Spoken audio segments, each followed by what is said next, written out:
sangat bersyukur kepada Tuhan dan juga berterima kasih kepada Pendeta Anton dan juga semua hamba Tuhan di sini dan juga semua penatua majelis yang memperbolehkan kami untuk melayani di sini. Kami sangat-sangat bersyukur untuk hari ini, hari yang baru yang Tuhan berikan dan Tuhan memperbolehkan kita bersama-sama beribadah di tempat ini.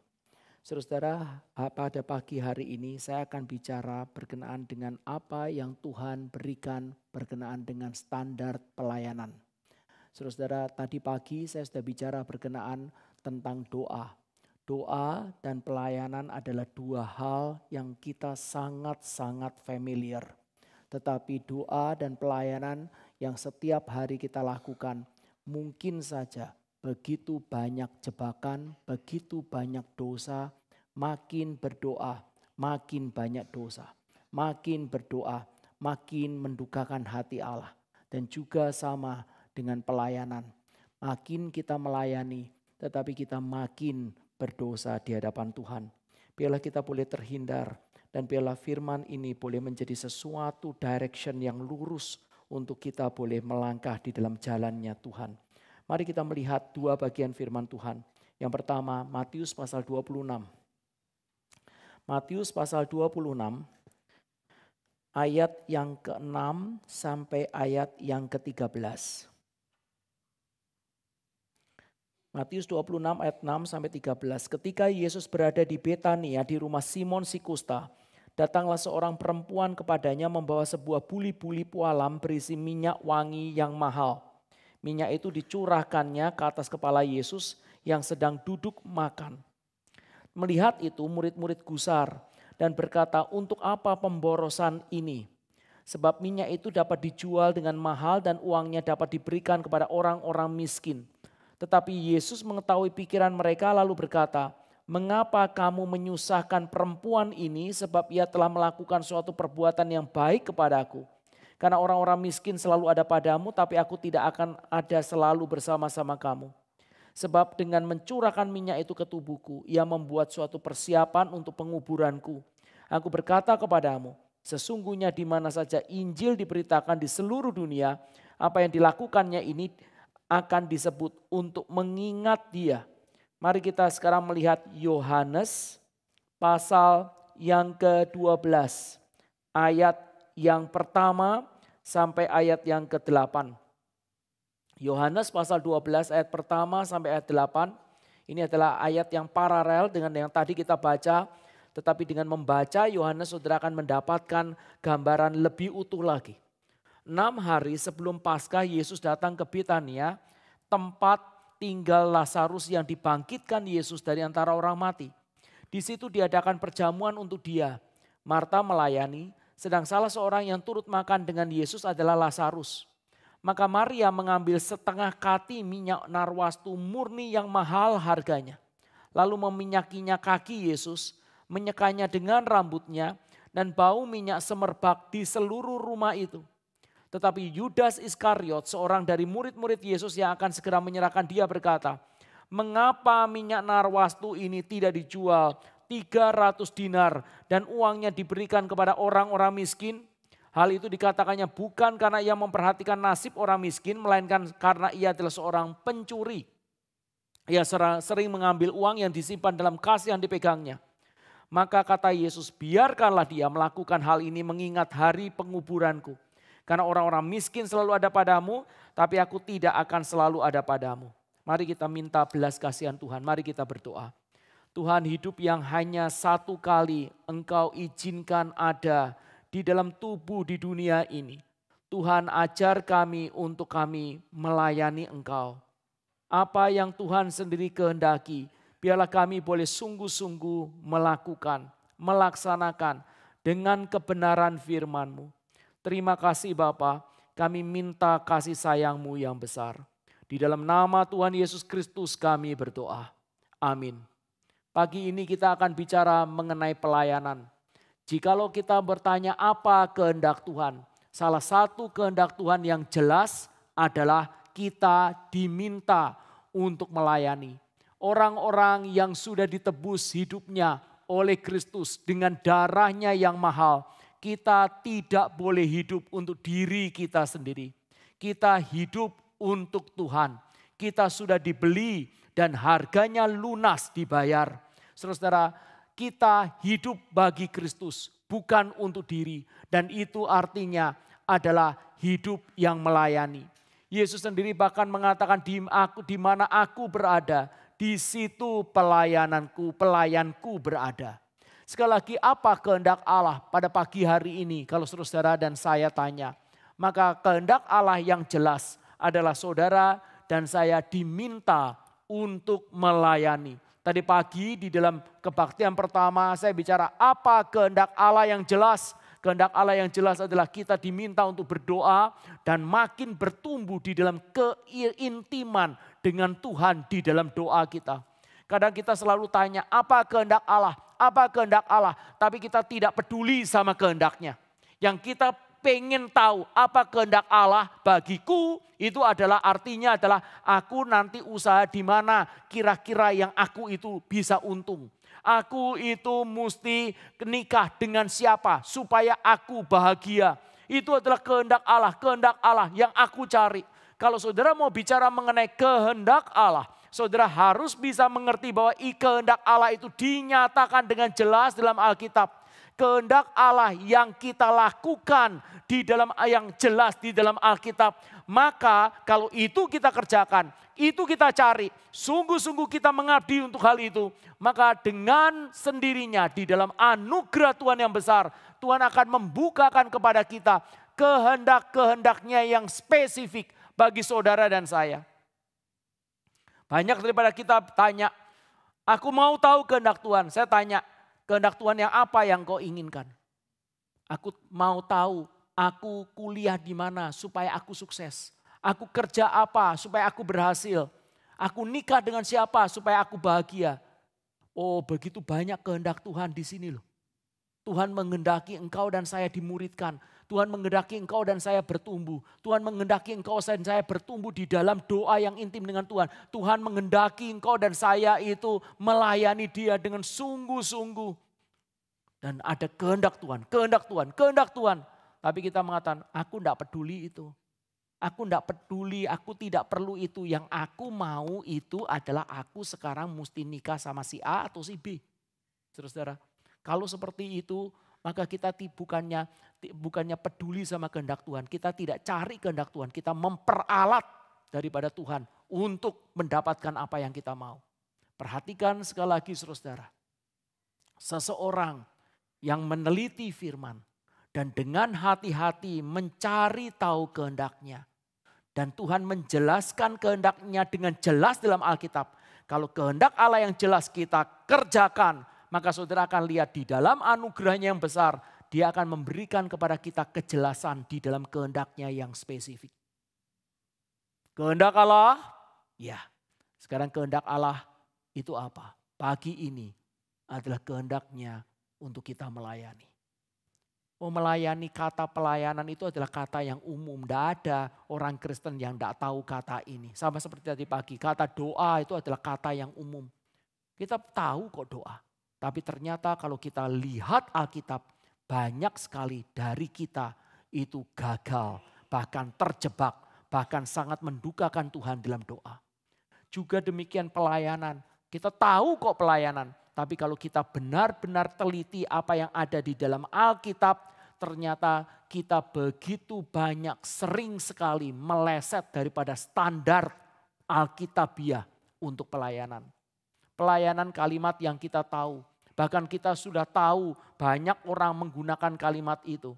Tetapi apakah kalimat itu adalah yang kita pakai itu adalah sungguh-sungguh seturut dengan apa yang Tuhan itu berikan standar, atau malah sebaliknya ada sesuatu hal yang kita sembunyikan. Saudara-saudara, saya salah satu yang paling mau ketawa, paling agak risau kalau ngelihat mobil polisi. Kami datang untuk melayani Anda. Wah, saudara-saudara, itu langsung saudara-saudara ketawa, saudara ngerti maksudnya. Dia pakai seperti itu. Orang pelacur pun itu kalau datang kepada pelangganannya, aku melayani engkau. Pelayanan, seluruhnya pakai kata pelayanan.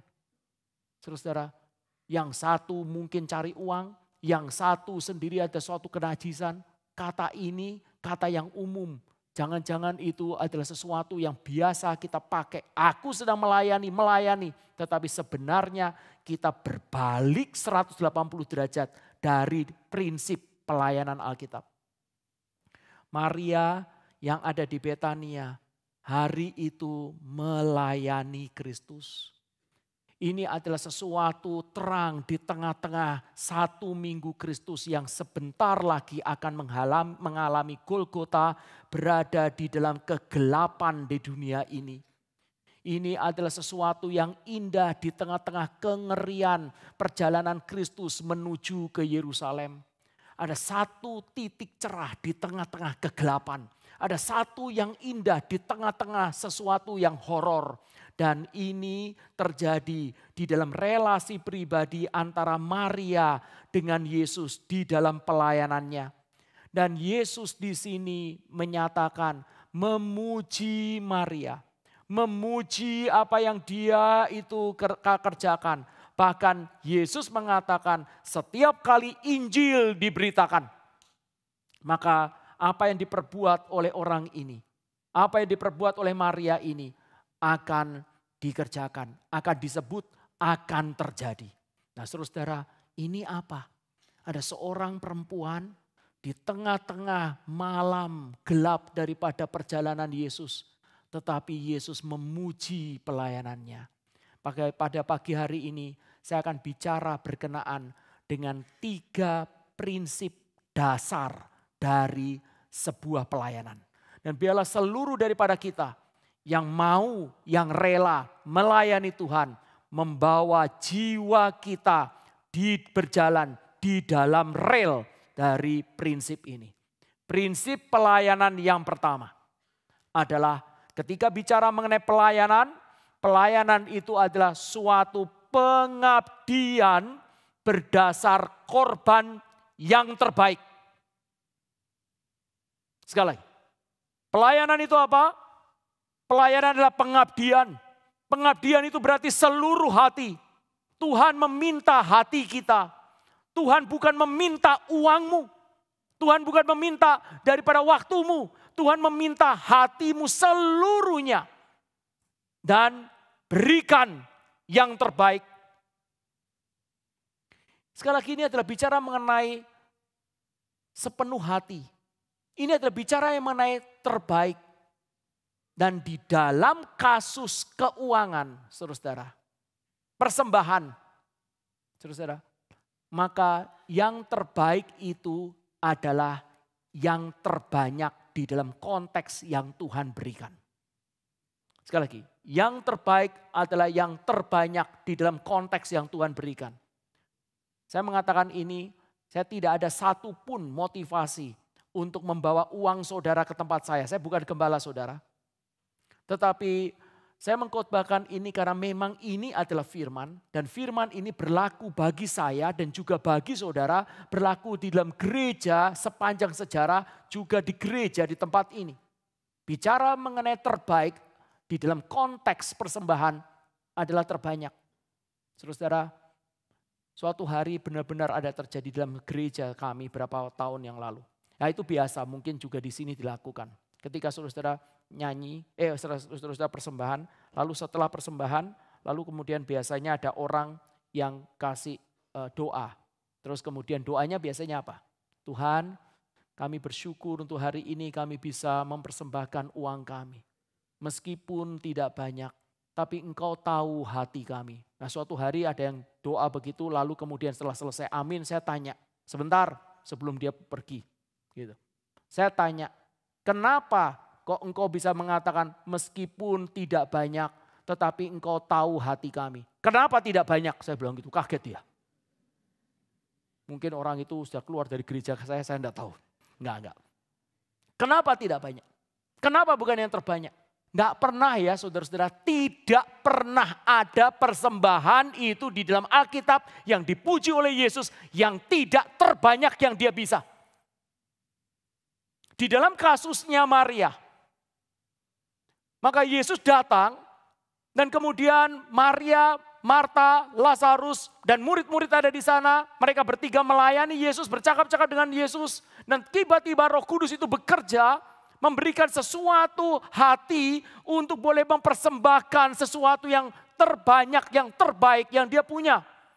Maka kemudian, coba bisa saudara bayangkan, Maria kemudian bangkit daripada pembicaraan itu dan kemudian dia pergi ke kamarnya yang kecil itu. Dan sorot matanya melihat seluruh daripada ruangan itu. Dan kemudian dia menemukan apa yang paling berharga. Apa yang paling berharga yang aku punya, yang aku bisa persembahkan bagi Kristus. Dan kemudian satu persatu dilihat apa yang berharga. Saudara tahu dia bukan orang yang punya banyak.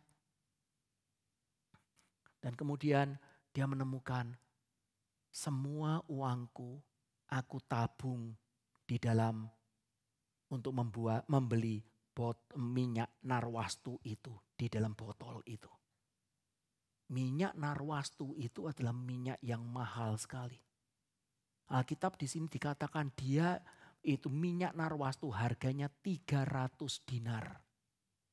Saudara, 1 dinar adalah kerja 1 hari. 300 dinar itu kalau dia bisa beli minyak narwastu 300 dinar, dia kerja berapa hari saudara? Ya enggak 300 dong, memangnya enggak perlu sikat gigi saudara. Enggak perlu makan, enggak perlu naik becak. Saudara-saudara bisa menabung itu berapa sih? Palingan juga 20% kok. Itu pun sudah bagus, apalagi sama anak-anak muda. Kok bisa menabung berapa? Habis pak, kurang pak. Saudara-saudara. Itu ditabung berapa tahun?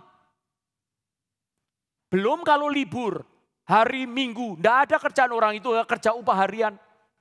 Saudara-saudara bisa bayangkan itu mungkin 2,5-3 tahun.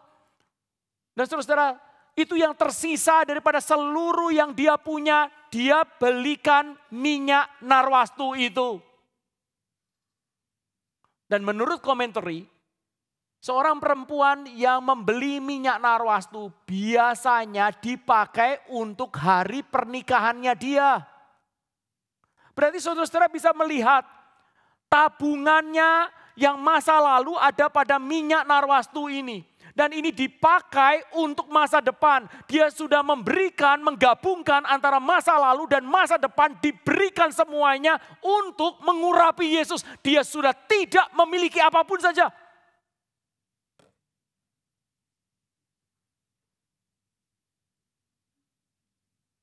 Itulah sebabnya Yesus itu memuji perempuan ini dari dalam hatinya. Dia memberikan my utmost for his highest. Semua yang terbaik dariku aku berikan kepadamu. Dan bukan itu saja saudara. Sudah diberikan itu diberikan untuk apa? Diberikan untuk mengurapi Yesus. Alkitab dengan jelas menyatakan bahwa minyak itu dituangkan di atas kepala Yesus dan terus turun ke tempat kakinya. Dan kemudian dengan rambutnya Maria itu dengan kasih itu menyapu daripada kaki Yesus dengan rambutnya. Mengelap daripada minyak yang jatuh itu. Saudara-saudara, rambut pada waktu itu adalah mahkota perempuan. Saudara-saudara bisa membaca daripada kitab Paulus. Paulus melarang sekali perempuan itu untuk mencukur rambutnya. Karena itu adalah kemuliaannya, itu adalah mahkotanya. Saudara-saudara perhatikan seluruh yang dia miliki yang terbanyak dan kemuliaannya sekarang itu diletakkan untuk mengusap kaki Yesus. Maria tahu yang terbaik sekalipun dia berikan hanya layak untuk diinjak oleh Allah.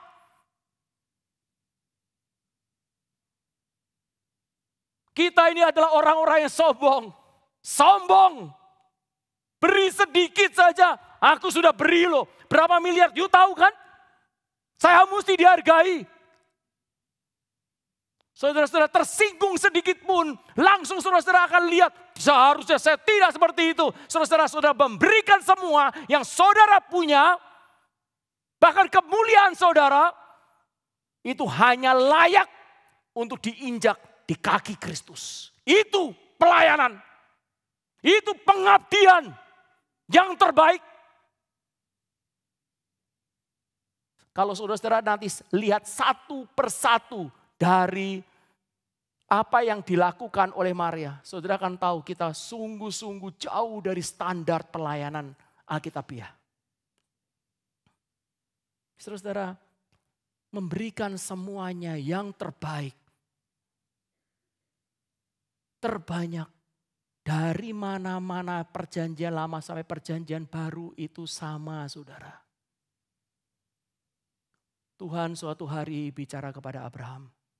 Abraham, besok persembahkan anakmu yang tunggal itu di gunung itu. Saudara perhatikan. Apa yang Tuhan itu minta dari Abraham? Pertama, yang disebut sebagai persembahan adalah jenis persembahannya harus tertentu. Kedua, tempat persembahannya harus tertentu. Ketiga, waktu persembahannya harus tertentu. Tiga-tiganya harus tepat. Persembahkanlah anakmu yang tunggal, Ishak, besok di gunung itu. Tepat jenisnya, tepat waktunya, tepat tempatnya. Saudara-saudara, kita itu sekarang pelayanan itu saudara ya. Kalau Tuhan itu minta Ishak, kita kasih Ismail. Kalau Tuhan minta waktu, kita kasih uang. Kalau Tuhan minta uang, kita kasih pengabdian waktu kita. Saudara, kita selalu lari. Padahal Tuhan itu ketika bicara berkenaan dengan pelayanan, dia meminta dengan tepat. Saudara secara isi hati nurani, kalau saudara dan saya adalah anak-anak Tuhan, saudara tahu apa yang dia minta. Kita selalu lari, memberikan hal yang lain. Kita sebenarnya bukan melayani.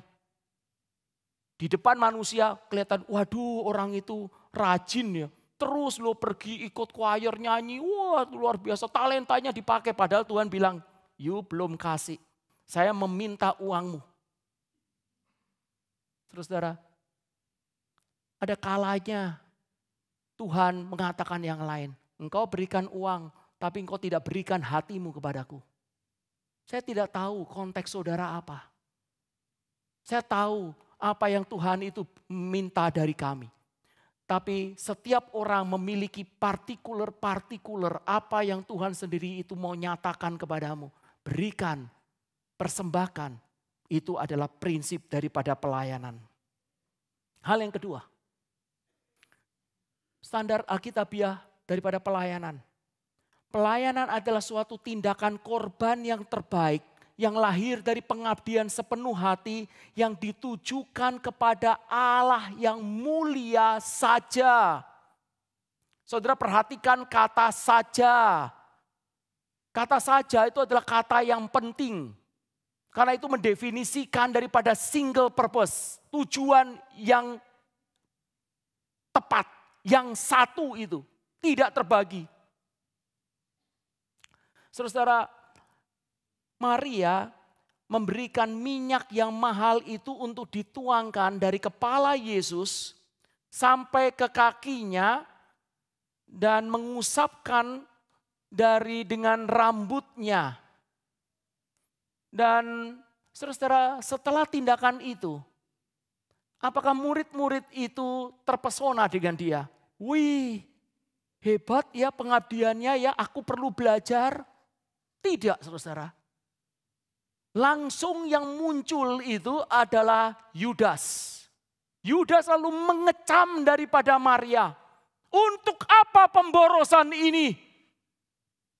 Dan kemudian bukan saja Yudas, seluruh murid itu, ke-11 murid yang lain berarti 12 murid.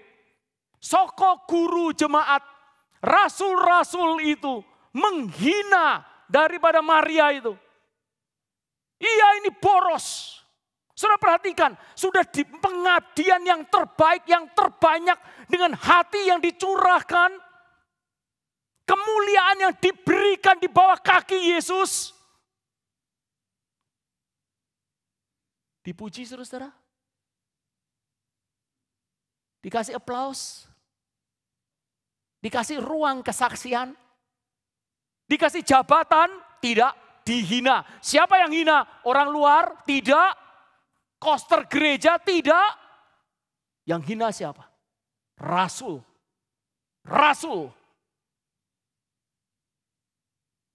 Maka saudara-saudara perhatikan, disinilah krusial. Yang luar biasa. Kalau saya hanya memberikan sisa-sisa, kalau tidak dihina, saya tidak akan terlalu sakit.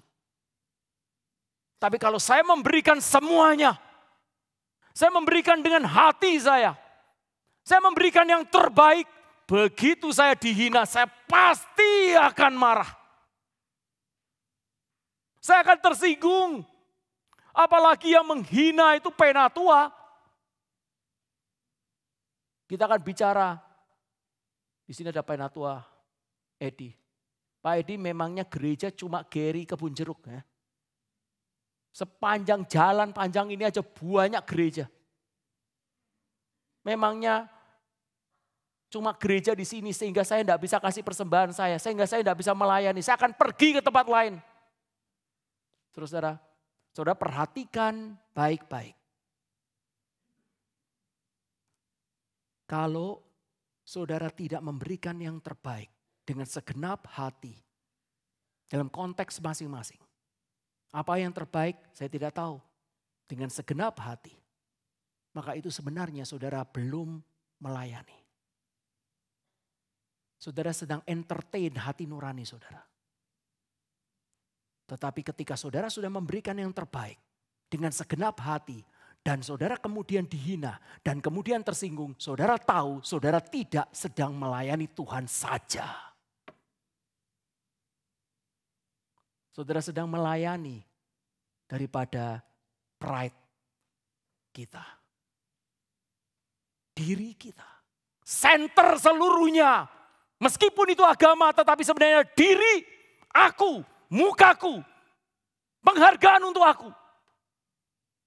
Semua orang yang tersinggung dan meninggalkan gereja, saudara akan tahu itu akarnya. Engkau mau bicara apapun saja kerohanian, silakan.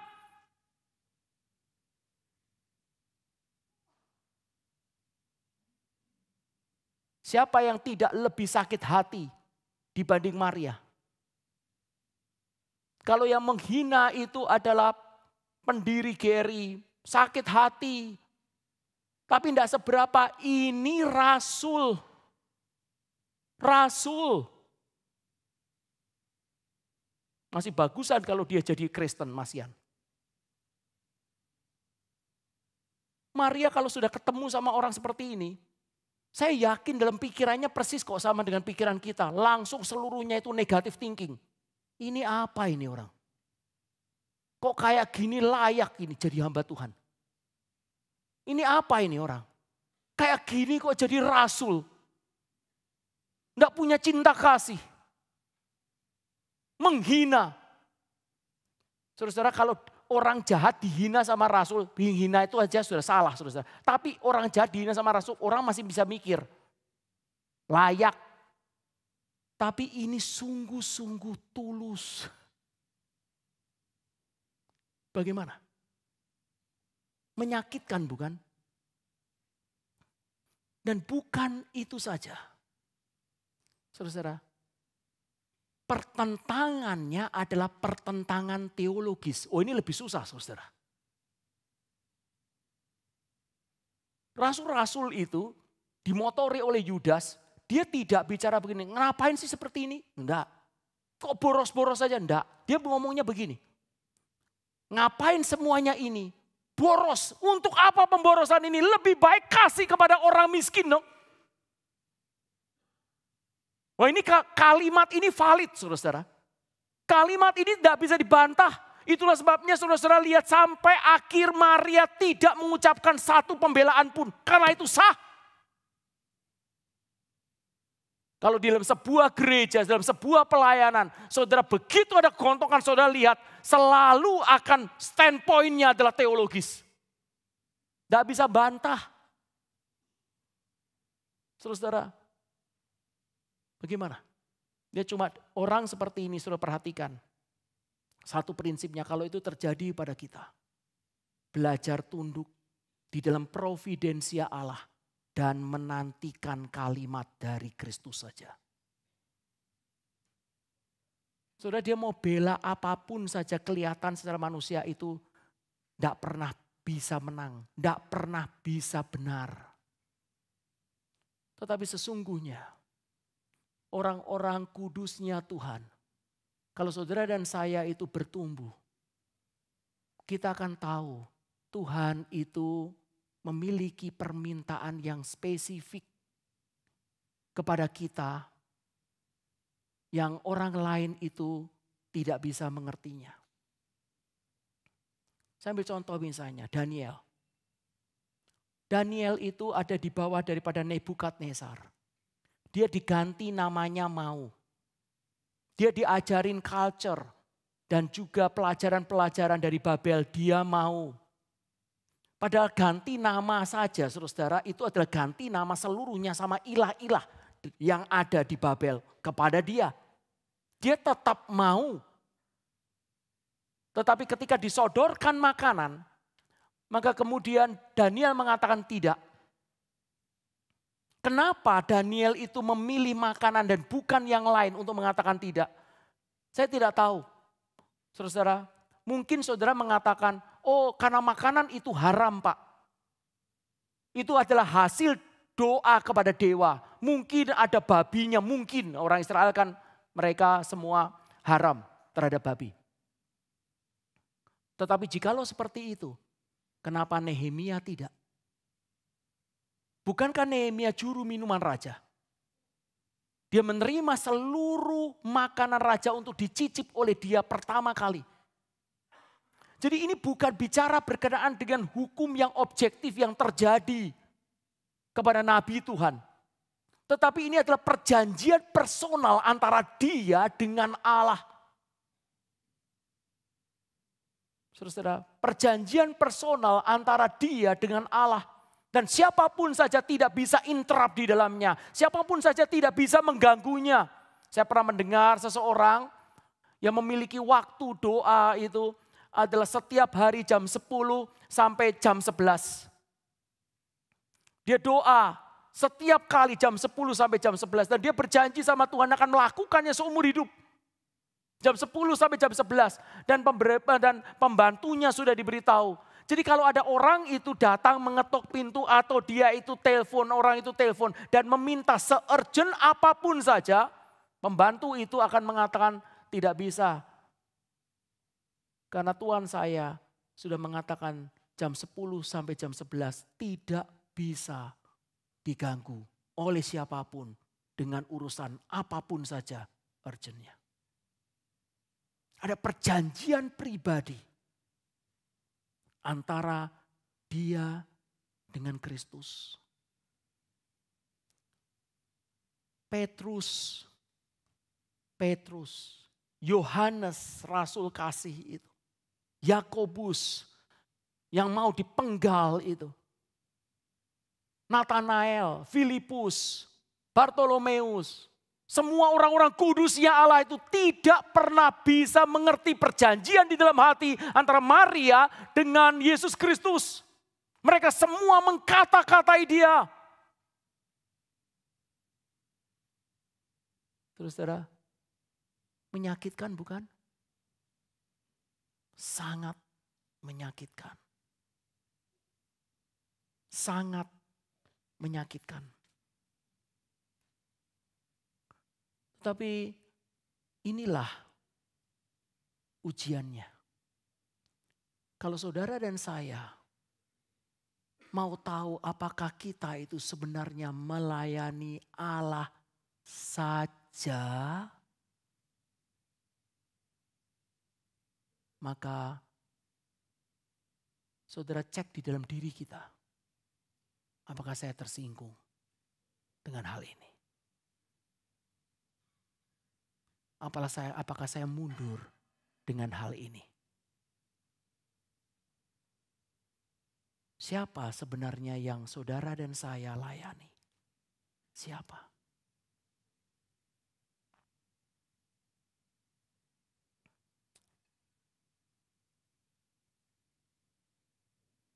Maria diam. Maria pasti sedih. Maria tidak berargumentasi. Maria tidak debat teologis.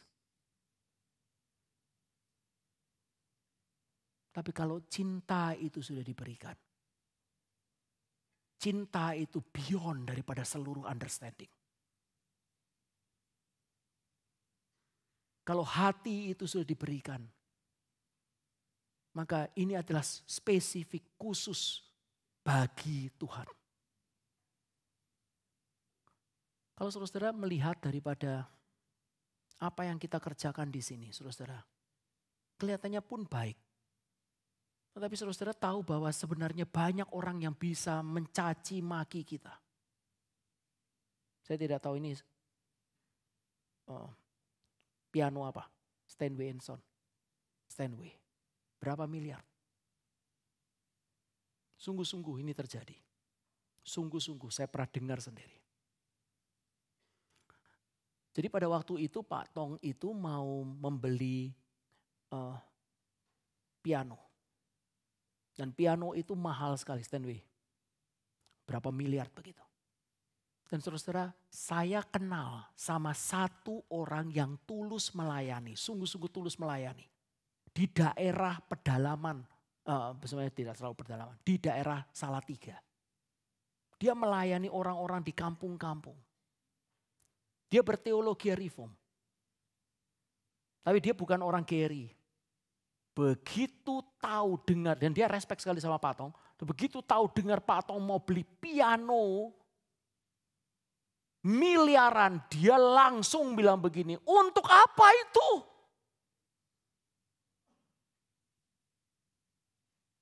Bapak tahu atau tidak? Itu bisa uangnya itu untuk mendidik anak-anak kampung itu loh. Banyak penginjil-penginjil keliling di kampung itu naik motor aja susah, naik sepeda itu miliaran buat piano. Ayo saya tanya sama saudara, saudara mau jawab apa? Betul kan? Tidak ada habisnya saudara. Terus kalau saudara pakai ayat Alkitab, dia juga akan pakai ayat Alkitab. Orang yang tidak memperhatikan orang miskin, tidak berpihak sama Tuhan. Nah, terus saja terus saudara. Tidak selesai-selesai. Tapi setiap dari kita, kalau kita jujur dan kita melayani Tuhan, Tuhan itu akan memberikan satu pengertian partikular engkau harus mempersembahkan apa. Dan kita juga tidak perlu untuk mencerca daripada pelayanan orang lain. Tidak perlu untuk mengatakan, oh kamu punya pelayanan tidak berguna. Kamu punya pelayanan salah. Biar Tuhan sendiri yang bicara kepada dia kalau memang dia salah. Tapi biarlah kita boleh berjalan lurus. Dan sekali lagi, Maria berada di dalam pergumulan yang seperti itu. Seorang John Piper menyatakan, jikalau ada suara yang melemahkan pengabdian kita kepada Kristus, jangan dengarkan. Biarlah kasih kita kepada Kristus makin berkobar, makin melimpah. Dan murid-murid Yesus tidak berhenti sampai Yesus itu menjawab. Yesus mengatakan, biarkan perempuan itu. Karena dia mempersiapkan hari penguburanku. Dan dia juga mengatakan, di mana saja Injil ini diberitakan, maka apa yang dilakukannya itu akan disebut.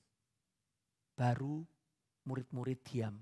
Itu pun diam dengan otoritas Kristus. Bukan diam dengan mengenal, mengerti apa yang Kristus katakan. Karena Kristus belum mati. Dan untuk itulah kita masuk dalam poin yang ketiga yang terakhir. Pelayanan itu apa? Standar Alkitabiah itu apa? Pelayanan adalah suatu tindakan korban yang terbaik yang lahir dari pengabdian sepenuh hati yang ditujukan kepada Allah yang mulia saja. Dan saudara perhatikan sekarang di belakangnya poin yang ketiga. Yang sesuai, yang sinkron dengan kehendak Allah di muka bumi. Sinkron dengan kehendak Allah di muka bumi. Dengan takut dan gentar saya mengatakan hal ini, karena kita, saudara dan saya, bisa meleset di dalam poin ini. Alkitab dengan jelas menyatakan tidak semua pelayanan itu berkenan kepada Allah. Tidak semua pelayanan itu adalah pelayanan. Belum tentu seluruh pelayanan yang terbaik yang kita berikan dengan segenap hati kita ditujukan kepada Allah saja, itu sinkron dengan rencana Allah di muka bumi. Saya yakin sekali orang Kristen yang memberikan persembahan kepada guru-guru palsu itu sudah pasti tidak sinkron. Meskipun hatinya itu baik, meskipun dia memberikan yang terbaik, meskipun dia itu tulus. Pendeta Stephen Tong malah mengatakan, kalau engkau memberikan kepada guru-guru palsu, engkau berbagian di dalam kepalsuannya. Saudara, oh bangun gereja, pasti ini melayani Tuhan, belum tentu saudara-saudara. Oh misi, asal misi kemana saja, pokoknya misi. Maka pasti itu sesuai dengan isi hati Tuhan. Jawabannya tidak saudara-saudara. Orang kalau mau bermisi dia harus berdoa. Bahkan mungkin berbulan-bulan minta anugerah Tuhan untuk Tuhan itu jelas. Menyatakan kemana aku harus melangkah. Itu pun masih bisa salah. Saudara-saudara. Pelayanan Maria ini sinkron dengan Kristus. Karena Kristus mengkonfirmasinya. Sekali lagi tidak semua pelayanan itu sinkron. Tadi pagi saya sudah sharing. Ada 2 pelayanan yang paling sulit di dalam sebuah gereja. Pertama, pelayanan yang sulit dalam sebuah gereja itu adalah berkhotbah. Yang kedua adalah berdoa. Dan saya kemudian menjelaskan berkenaan dengan berdoa. Berdoa terlalu banyak jebakannya. Berdoa yang benar, yang genuine, benar diterima oleh Tuhan itu tidak mudah saudara. Kalau cuma berdoa ya boleh aja berdoa. Orang Puritan bicara berdoa itu, yang saya maksud berdoa demikian orang Puritan adalah yang diterima oleh Tuhan. Bukan sekedar engkau dan saya berdoa. Banyak dalam doa, dalam Alkitab doa yang salah. Banyak dalam Alkitab doa yang bahkan tidak berkenan. Bahkan banyak doa yang menjijikan. Pada waktu berdoa dia berdosa. Dan itu kita membaca Alkitab, Alkitab memberi kepada kita prinsip-prinsipnya sehingga kita tidak jatuh, tidak berjalan di dalam jalan kesesatan itu. Tetapi hal yang kedua yang sulit di dalam pelayanan gereja itu adalah berkhotbah. Saudara-saudara, mungkin sebagian saudara berkata, ya Pak mempersiapkan khotbah susah ya, berkhotbah itu susah ya, inilah itu. Saudara-saudara bukan itu.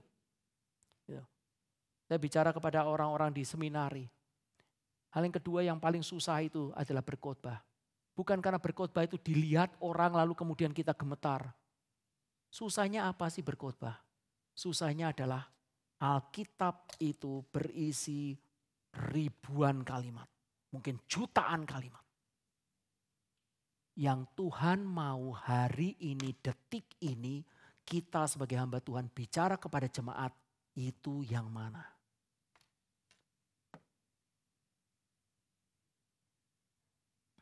Kalau saudara ketemu sama hamba-hamba Tuhan yang sudah lama sekali, seperti pendeta Anton, atau misalnya pendeta Jimmy, atau siapapun saja orang-orang yang senior. Saudara, hari ini pendeta itu tidak ada persiapan, maju ke mimbar lalu kemudian tanya. Saudara kasih usul, saya mesti khotbah dari perikop mana? Kemudian saudara bilang, oh Pak dari Yohanes Pak, pasal 1 sampai pasal 1 ayat 5 sampai 6. Misalnya begitu. Saudara, dia pasti bisa langsung berkhotbah. Tidak sulit. Karena kami itu sudah bertahun-tahun, puluhan tahun melayani. Seluruh ayat Alkitab hampir boleh dibilang tidak ada yang luput yang pernah kami bedah. Seluruh komentari itu sudah kami baca untuk hal-hal ini. Buku sistematik teologi begitu banyak. Persiapan sudah berribuan jam. Library itu isinya seluruhnya buku. Bagaimana mungkin saya tidak bisa berkhotbah? Untuk setiap bagian daripada Alkitab ini saya pasti bisa berkhotbah. Tetapi yang sulit adalah apa yang Tuhan inginkan untuk saya bicara hari ini. Here and now di depan jemaatnya. Itu yang menggetarkan. Itu yang mau mati setiap kali meratap berlutut berdoa. Tekuk lutut. Sampai jidat ke bawah, Tuhan bicara apa? Tidak semua dari khotbah itu seturut dengan sinkron apa yang Tuhan mau. Tidak semua pelayanan itu sinkron dengan semua yang Tuhan mau. Tidak semua tindakan daripada pengabdian kita sinkron dengan Tuhan yang mau. Tetapi dalam anugerahnya yang besarnya luar biasa. Kristus itu memasukkan pelayanan perempuan ini ke dalam seluruh inti daripada history of salvation, yaitu salib. Yesus mengatakan,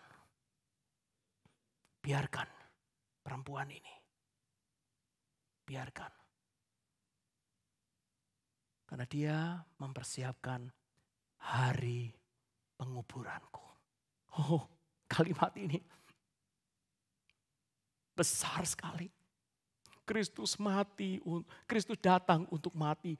Tujuannya itu adalah untuk mati. Seluruh rencana Allah itu tidak mungkin digenapi kecuali dia mati. Titik fokus daripada seluruh history of salvation adalah kematian daripada Kristus. Itu adalah titik intinya. Dan saudara-saudara perhatikan pada waktu dia mempersiapkan diri untuk kematiannya di Taman Getsemani, seluruh muridnya tidur. Tidur. Saudara, apa pernah ada sih ya? Saudara sudah siap-siap mau nikah. Tanggal 20 Mei nikah. Saudara sudah persiapkan semuanya. Nikah itu kan persiapannya lama saudara. Bertahun-tahun. Belum urusan gedung, gaun. Dan semua daripada pengantarnya, pengiringnya, mobilnya. Itu saudara siapkan tahunan. Dan Kristus sudah siapkan tahunan untuk hari itu. Perempuan nih. Pagi-pagi sudah bangun. Pergi ke salon. Kasihan tuh saudara. Setiap kali saya ketemu sama orang perempuan yang menikah itu kasihan. Jam 3 pagi pergi ke salon itu ngapain? Matanya udah kayak panda tapi terus kemudian di make up demikian rupa. Ngantuknya luar biasa. Tapi mau suffer untuk itu. Saya tanya kok, sering saya tanya gitu. Kenapa sih kok mesti jam 4 sampai di tempat salon? Kenapa? Kenapa enggak bisa nikah jam 10 gitu, ke salonnya jam 9 gitu. Wah, ya saya enggak tahu itu apa yang dipermak sedemikian rupa. Nah, sudah dia dari jam 4 pagi. Wah, udah siap dia. Mau pergi ke tempatnya gereja, pemberkatan. Tapi kemudian pengiringnya mengatakan, ini yang laki saya teleponin kok enggak bisa, enggak nyambung terus. Enggak taunya tidur. Saudara. Nah, itu murid-murid. Itu jengkelin enggak itu? Enggak ada yang tahu. 3,5 tahun sebelah Yesus dia jalan. Ngomong Yesus berkata-kata, berkalimat-kalimat, berkali-kali mengenai kematiannya. Tetap tidak ngerti. Maria itu tahu. Nah ini saudara, saya sendiri mencermati. Sangat mungkin kenapa dia tahu. Karena dia memperhatikan firman lebih daripada pelayanan. Yesus pernah suatu hari memujinya. Maria sudah memilih apa yang terbaik bagi dia. Yaitu mendengar firman. Bukan melayani banyak. Saudara, saya tidak katakan saudara tidak boleh melayani. Karena kalimat di dalam perikop itu sesungguhnya Maria itu melayani. Ketika melayani bersama dengan Marta. Tiba-tiba Yesus bicara. Begitu Yesus bicara lalu kemudian dia diam.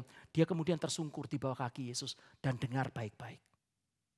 Saudara, layanilah dengan sebegitu kerasnya, kuatnya, sungguh-sungguhnya, kerja keras.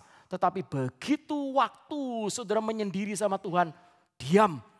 Dan kemudian saudara dan saya itu baik-baik dengar apa yang Tuhan mau bicara. Maria itu memiliki satu kebiasaan itu.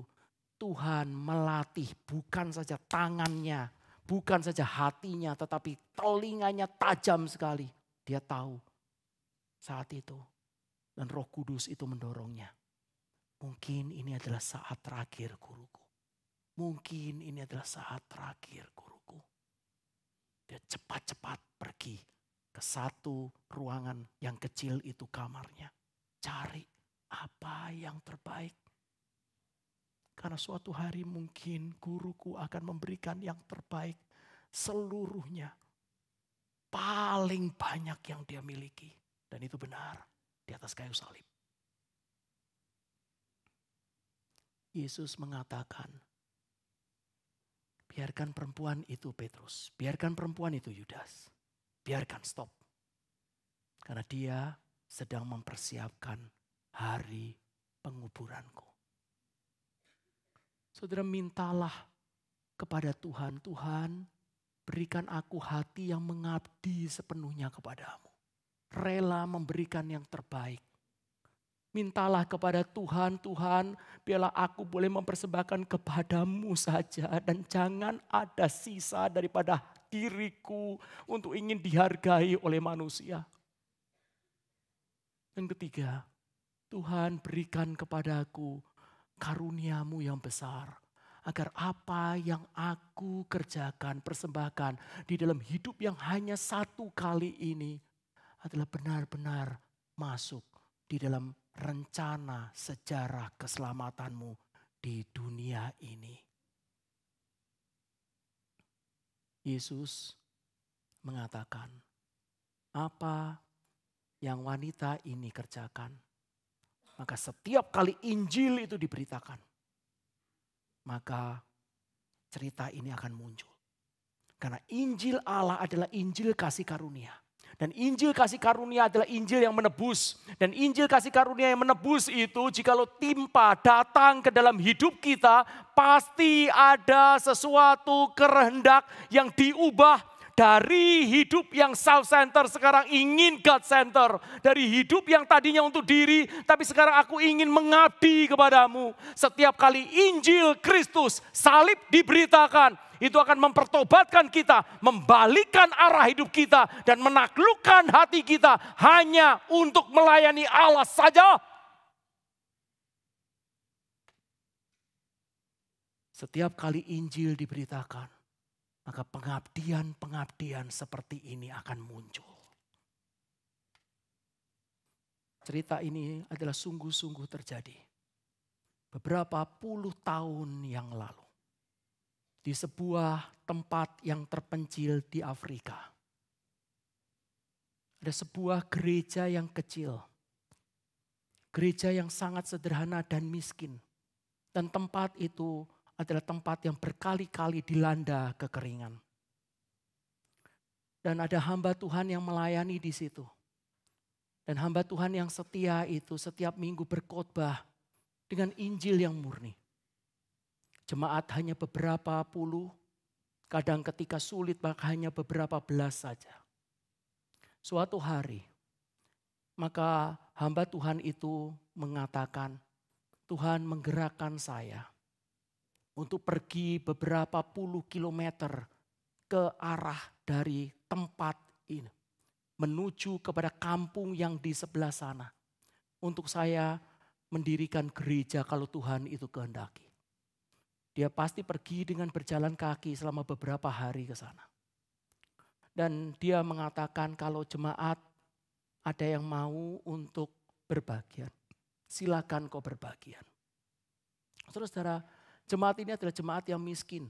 Dan mereka semuanya adalah buruh tani. Dan kalau mereka itu memberikan persembahan tidak seperti kita pakai QR code atau pakai uang persembahan, kantong kolektor. Mereka itu mempersembahkan itu nanti jagung 2 biji, ada padi seikat, adalah ketela berapa, itu hasil daripada tanaman yang mereka itu tanam. Dan mereka itu semua adalah orang-orang yang bekerja di beberapa tuan-tuan tanah. Dan setelah hamba Tuhan itu mengatakan demikian, dia mengatakan nanti 2 minggu lagi kita akan memberikan persembahan khusus untuk ada misi ke kampung yang beberapa kilometer, ke puluh kilometer ke depan itu. Dan kemudian hari itu, pendeta itu, hamba Tuhan itu berkhotbah. Dan kemudian diadakanlah persembahan. Dan seperti biasa persembahan orang-orang maju dan meletakkannya di bawah mimbar. Tetapi saudara, hamba Tuhan itu tercengang karena ada satu ibu yang sudah setengah baya. Dan dia itu menggendong daripada anaknya. Dan memang itu adalah jemaatnya. Biasa dia datang bersama dengan anaknya. Dia tidak memberikan sayur mayur. Tetapi dia memberikan koin $1. Koin itu adalah koin yang besar sekali untuk daerah itu pada puluhan tahun yang lalu. Besar sekali. Dan hamba Tuhan itu meneruskan daripada kebaktiannya, menutupnya. Dan kemudian pulang mengambil daripada seluruh persembahan itu. Hari pertama, hari kedua dia sudah tidak bisa tidur. Karena dia takut bahwa ibu ini itu mencuri. Karena tidak mungkin bisa mendapatkan uang seperti itu.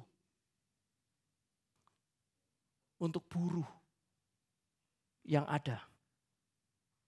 Lalu akhirnya kurang lebih pada hari Kamis atau Jumatnya. Dia mendatangi ibu itu. Dan kemudian dia dengan hati-hati takut menyinggung hatinya. Bertanya, "Ibu, maafkan saya mau tanya. Ibu bisa dapat uang ini dari mana?" Dan ibu itu kemudian tersenyum sambil menggendong anaknya. "Bapak, ketika Bapak katakan Bapak mau mengabarkan Injil beberapa puluh kilometer ke sana, hati saya tergerak. Karena saya sendiri dulu adalah orang yang ditebus oleh Kristus. Saya ingin cinta kasih Kristus sampai ke kampung-kampung di sana.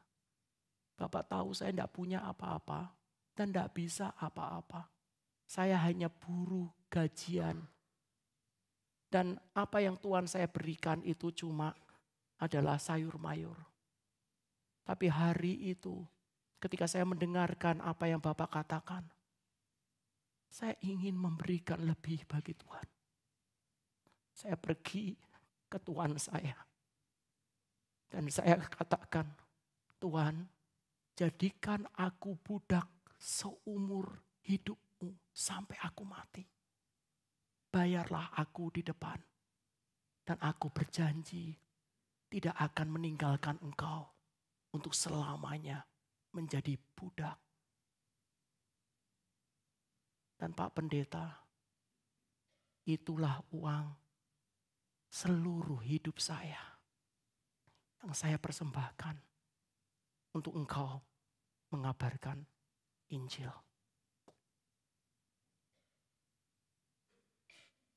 Setiap kali Injil yang sejati dikabarkan, dia akan membangkitkan orang-orang yang mengabdi sepenuhnya bagi dia. Itulah Maria dari Betania.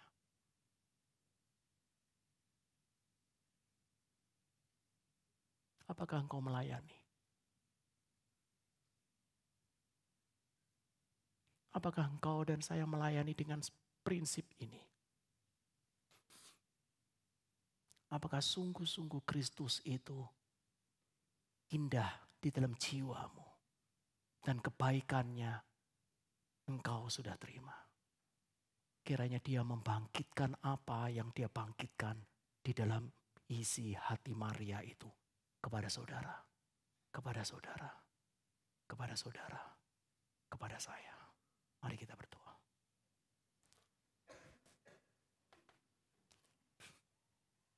kasihanilah kami.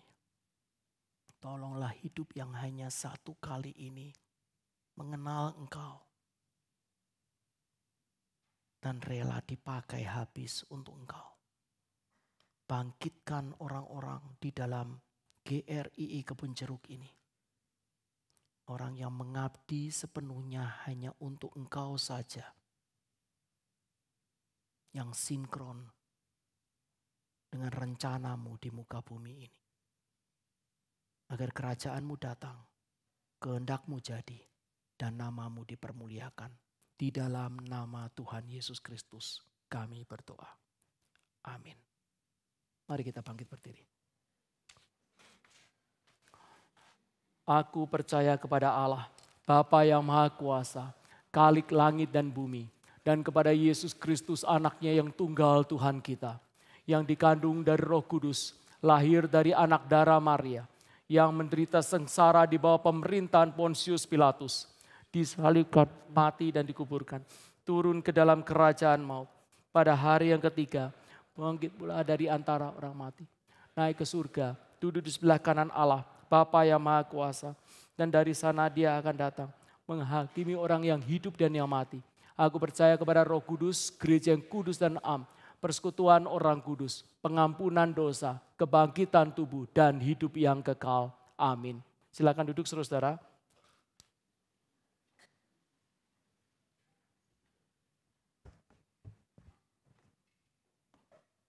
Selamat siang Bapak Ibu sekalian, kita bersyukur untuk pelayanan Pendeta Agus di tengah-tengah kita pada pagi hari ini, bersyukur untuk firman yang sudah menegur, mengkoreksi dan mengarahkan kita.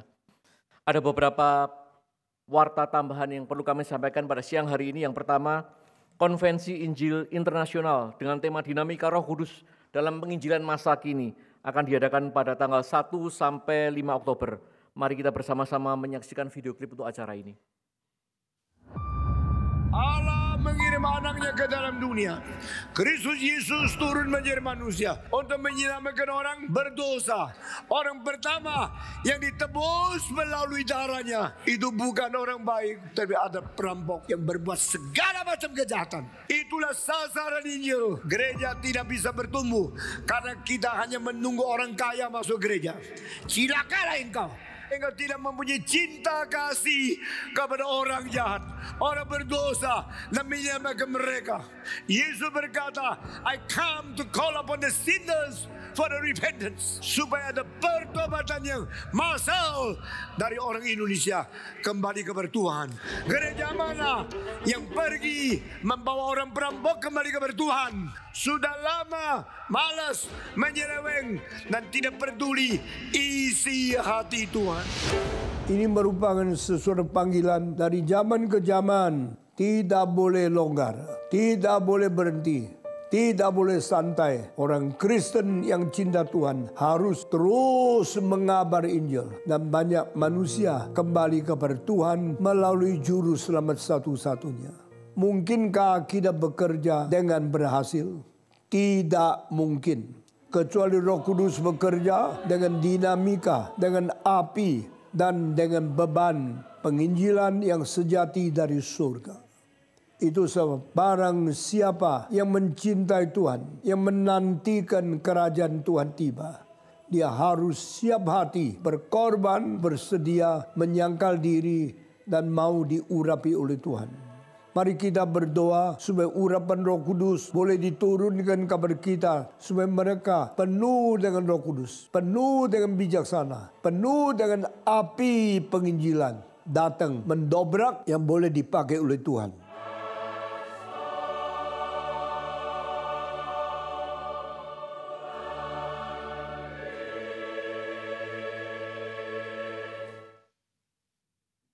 Selain untuk hamba Tuhan, acara ini juga dibuka bagi kita yang melayani di gereja, aktivis, penata layan, juga para pengurus. Untuk itu mari kita bersama-sama mendoakan. Dan jika ada kemungkinan untuk kita bisa mengikuti acara ini adalah hal yang baik. Kita berdoa dan kita boleh bersama-sama mengikuti acara KIN ini.